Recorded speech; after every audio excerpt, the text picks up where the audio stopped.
دیشب به سیل اشک ره خواب می زدم، نقشی به یاد خط تو بر آب می زدم. ابروی یار در نظر و خرقه سوخته، جامی به یاد گوشه محراب می زدم.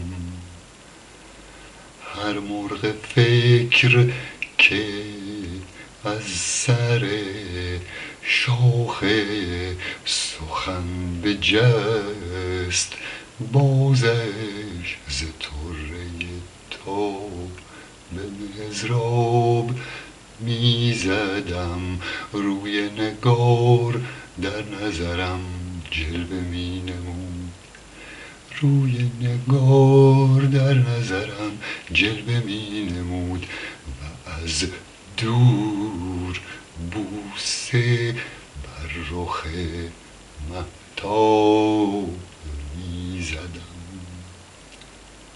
چشمم به روی ساقی و گوشم به قول چنگ، فالی به چشم و گوش در این باب می زدم.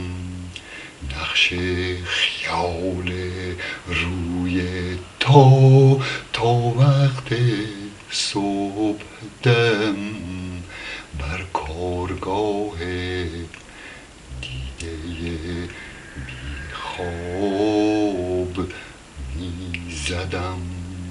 ساقی به صوت این غزلم کاسه می گرفت، می گفتم این سرود و می ناب می زدم.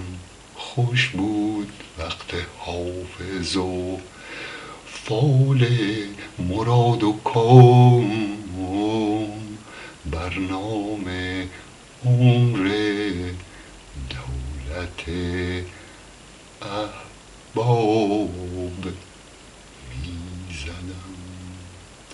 خوش بود وقت حافظ و فال مراد و کام، بر نام عمر دولت احباب می زدم.